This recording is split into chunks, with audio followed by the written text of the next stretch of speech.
Good morning. You all are getting a very rare look at me. I have minimal makeup on. I'm still in my pajamas. I just rolled out of bed.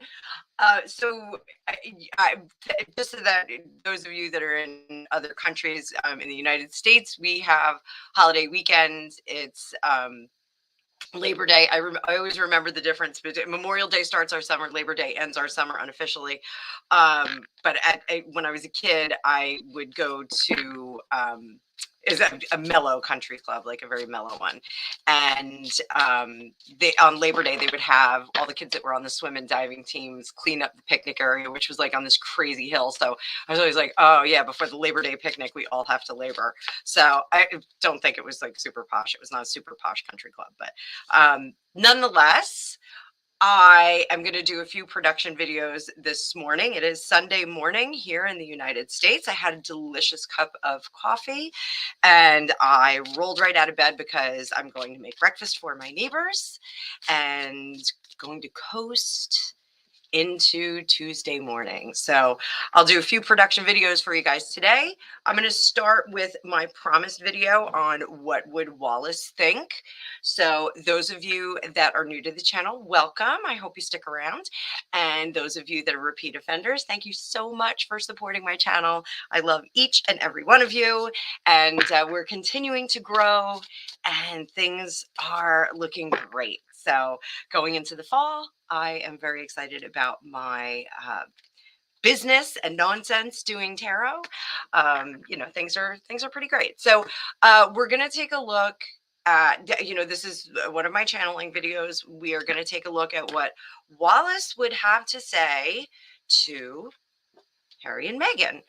Those of you who are unaware, Wallis Simpson was the paramour and later wife of Edward the king, the would-be king, and he abdicated in favor of Elizabeth II's father. So set a whole new course for the royal family. I mean, still within the bloodline, but set a whole new course.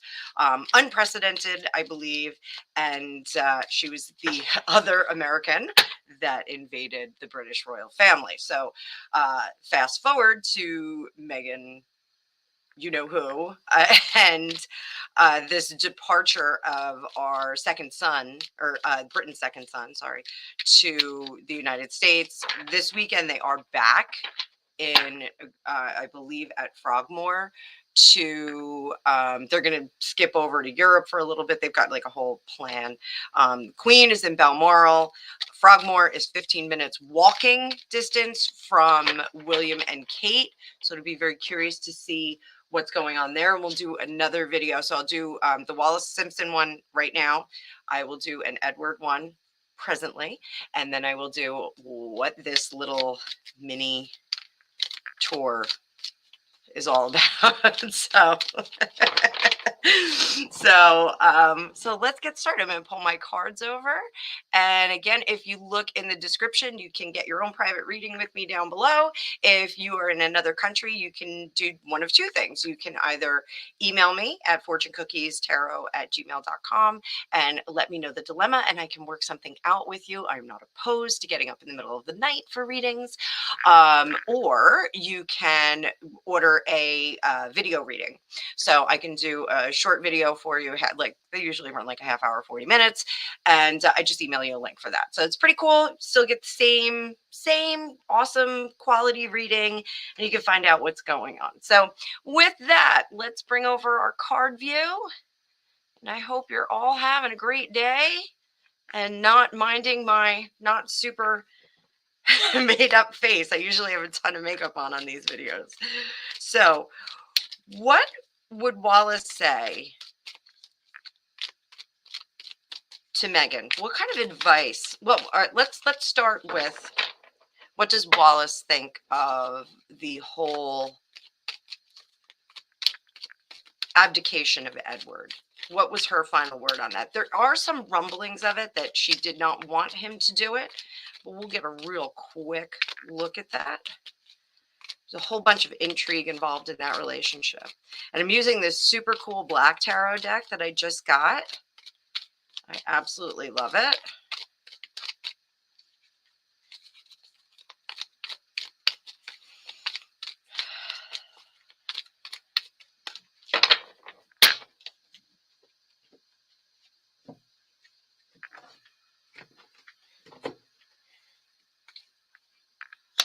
Oh, King of Cups in reverse. Four of Wands in reverse. Yikes. Ace of Pentacles in reverse. Three of Cups in reverse. So Six of Wands. So this is fairly telling, because the King of Cups means that that is not a desirable outcome. The Four of Wands is a house turned upside down. This is having very, very poor house situation. This was not ideal. She did not want this. Ace of Pentacles is running out of money, not having foundations, being this could be in effect exiled to other countries and not having a home base, not ever feeling at home where they are. Three of Cups, nothing to celebrate. And then our Six of Wands. Six of Wands is a place of stability. The sixes are the even numbers. 2, 4, 6, 8 are all stable parts of the journey. And the Six of Wands in particular is this is our limited power that we can take back, and we can kind of dig in and deflect any negativity from this place. So it looks like, diminished power, not where they wanted to be. They definitely, I'm sorry, my nose is really itchy. We have ragweed blooming here, and it's like my nose is killing me. So I got to start taking allergy medicine again. So for those of you in outside of the country, we have this horrible blooming weed in the fall called ragweed, and it just makes your whole face like blow up if you're allergic to it, and your eyes look like fried eggs. It's really awful. So pardon me, I'm not getting into a fight. I know if your nose is itchy, you're getting into a fight. Hopefully I'm not getting into a fight. So it looks like that really, she was resigned to the position that they were in eventually. And I do get a sense that there was some kind of relief when Edward had passed for her, because it's almost like he was a burden, and like there was all this guilt associated with, the position that they were in. He was kind of like a fool in love. I know what you say. That Tina Turner song. He was a fool in love. Just really, really like just dazzled. So with that, let's take a look and see. So we have that understanding, as she says, well, Wallace tells us, well, it kind of sucked, because I'm sorry, just did that in. We're going to smooth that out. It was not an ideal experience. So what would her advice be to Meghan? Given that Meghan is in a very similar situation, what would her advice be? From the great beyond. Quoting a little Emma Thompson there from Harry Potter movie. So what would Wallace's advice be to Meghan?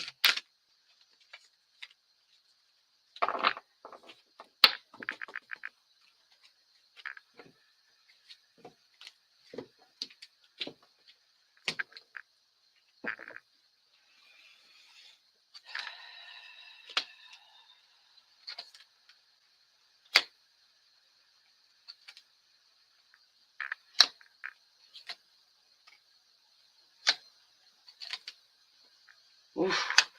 Strong message. Very, very strong message here. We're going to pull from the center, heart of the matter, and under the surface.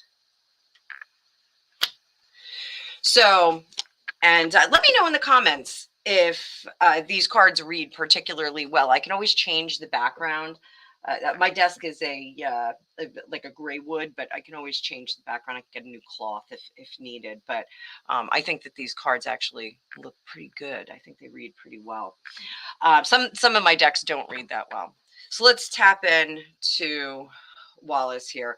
Wallace says, if there's a lot of if here, if you love him, if this is true love, then stay the course and let it go. Like the Fool card is not only about starting the journey. It's the first card in the major arcana, and the Fool is in the traditional Rider Waite is stepping off a cliff with a happy look on his face. He's got his little bag of tricks with him, and he has his little doggy friend with him who's encouraging him along, and everything's very happy and it's bright yellow. This is about stay with him. If this is true love, stay with him and embrace that journey and leave everything behind. Stop talking is basically what she's saying. Is stop. I'm just changing this camera a little bit. Really not dead on. So stop talking. Stop telling everyone your business is basically what she's saying. If this is true love, then go with it. And don't worry about what the rest of the world has to say. Their judgment we have with the Justice card has been made. The world has made their choice. The world has decided how they feel about the departure, Megxit, whatever we want to call it. The world has already decided on this. The Devil card shows up. And the Devil card it speaks to us about ego. It speaks to us about greed and inflexibility and the inability to escape a situation. So here she's saying, if it's true love, stay the course, forget about everybody else, smile and wave, whatever you got to do, drop the nonsense of blah, blah, blah, blah, blah, and just go and live your life and know that this is the path that you've chosen, and know that you are not, no matter how many podcasts you do, going to be able to change popular opinion. I'm curious if with the 2 podcasts that we've had with archetypes, if her Q rating has dropped. I don't even know if she still has a Q rating, but those of you, that's the popularity rating that celebrities have. There's a way of calculating it. So I don't know if she is dropping further and further. It's almost like, the messaging from, and I use this imagery a lot, running up a sand dune. When you try and run up a really high sand dune, the sand just slips out from under you and you never really get to the top of it. You just kind of wreck it and, wreck whatever ecosystem is growing in there. Sometimes there's turtles, but I obviously live near the shore. She says, you've got to embrace that villainess character that you are now. You have to embrace that and know that that's what you're dealing with, and go and completely transform your life and move forward. You cannot be this activist. You cannot be this world leader. You cannot be that anymore. That time is done. You have sacrificed all for love, the big L word, if you truly love him. That's the only course that you have. So she's either got to, what Wallace is saying is she needs to really embrace that love, my love. She has to embrace that love and just go about her business and stop with this public platform. She also, the overall energy is this lack of, Wallace is telling her he's not going to be a moneymaker. He's not going to be a moneymaker. There's this saying in Hollywood that the first marriage is a starter marriage. You can marry for love the second time. A lot of people say marry for love the first time, marry for money the second time. It's a terrible thing. But I did not do that. Wallace is saying he's not going to make any money. You are going to live like a plebeian. Get ready, because you're going to.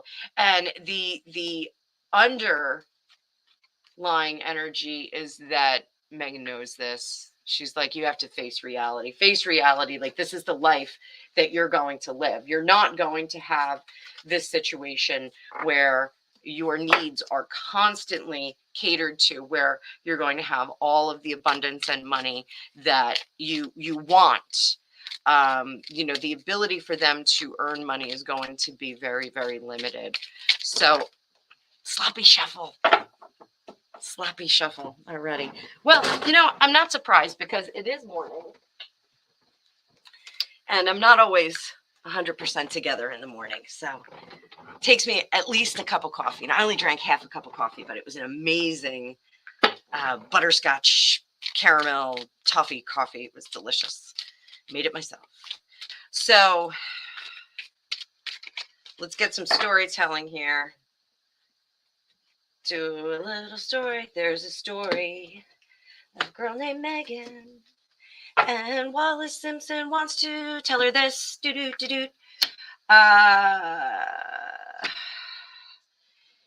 Yeah, the opportunity, you kind of blew it. You're not going to be megabucks. You're not going to be a megabucks. You can still get your message out there, but hang on to that money that you have right now. Be smart about it. Hand it over to the right people, because you are not going to be flowing that cash in. Yeah, there it is. Hard stop. Hard stop. Ace of Cups. Commit to the love.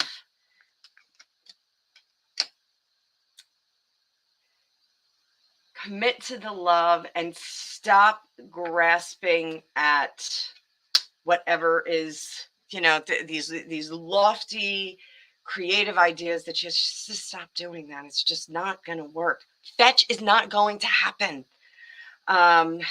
Really the creativity has fallen apart.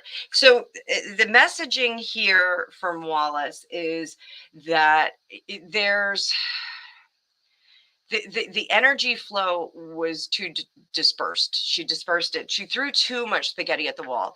So, Wallace looking for, not that she was like this great philanthropist or anything. I don't know a lot about Wallis Simpson. So, full disclosure, but, she's saying that Meghan like threw too much out there and the messaging was all over the place. So, this consolidation of the podcast is still really dispersed.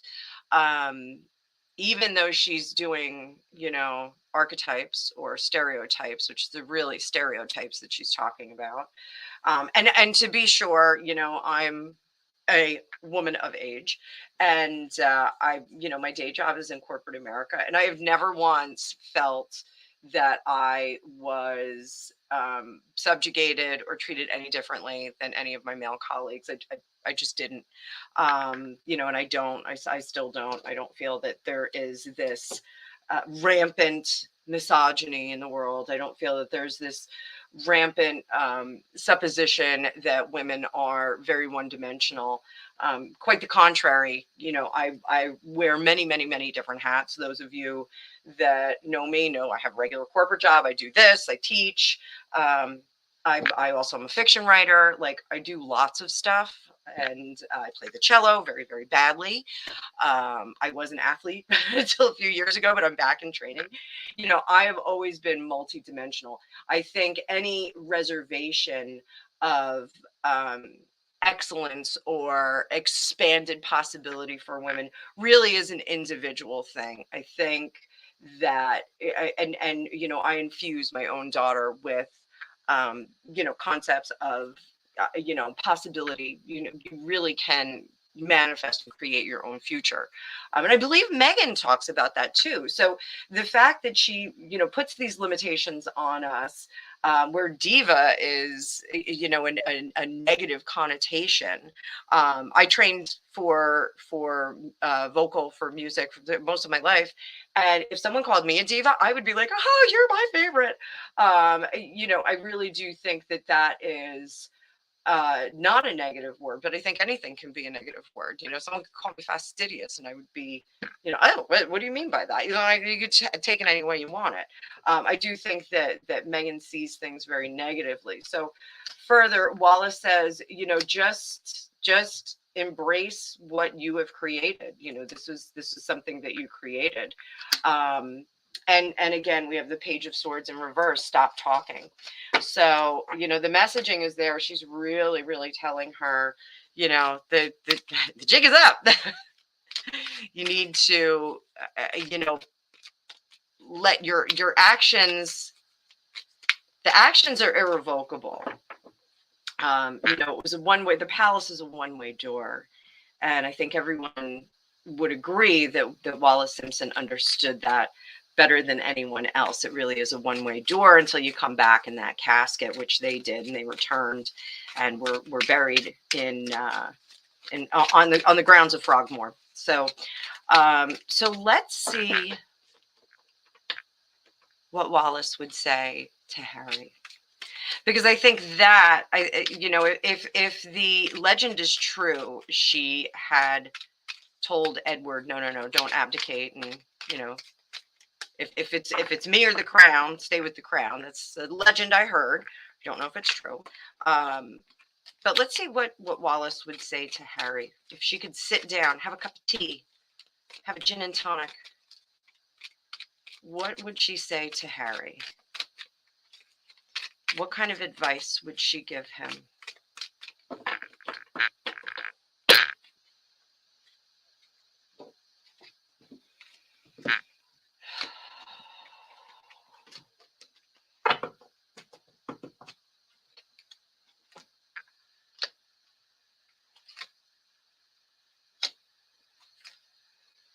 Oof.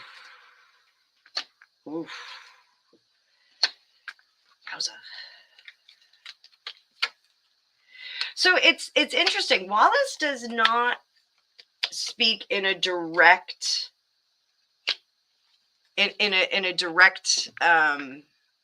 you should do this. She says a lot of ifs. So, and why don't you look at how things are going?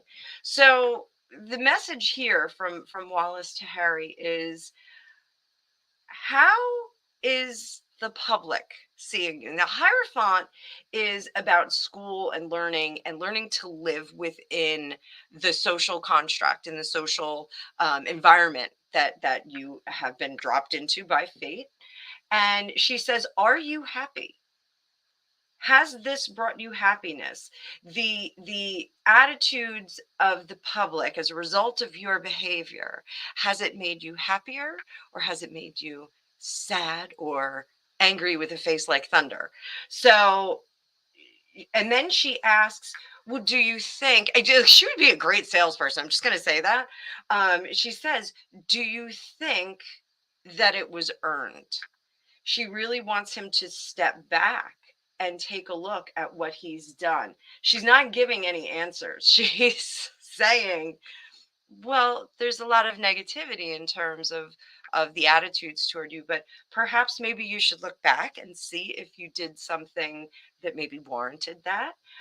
She also says that, not to look at the woman's perspective and to revisit his own perspective and what he believes and what he sees and how he thinks. She wants him to strip it back and to find his foundation. She knows that deep under this, he does have some strength, which is very contrary. We have the underlying energy is our King of Pentacles, but the over energy, the visible energy, the visible attitudes is the Magician in reverse. So he really feels very, very insecure outwardly, but she wants him to strip everything away and dig deep and find that strength within.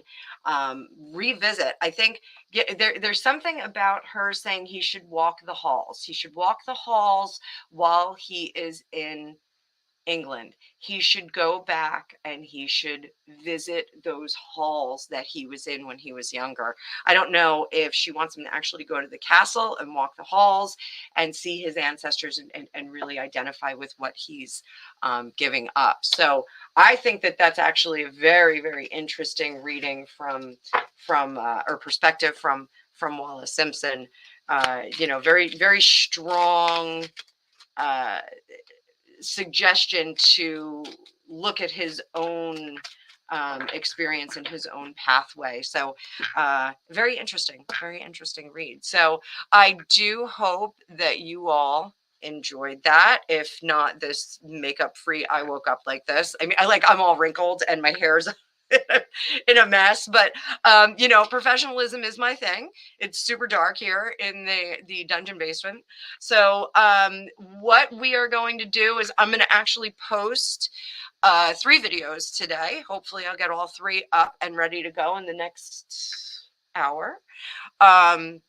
I hope you enjoy them. Please like, share, and subscribe, and make sure that you comment. Let me know how you like this deck, if this deck is reading very well, or if you like some of my other decks. I'm totally fine with that.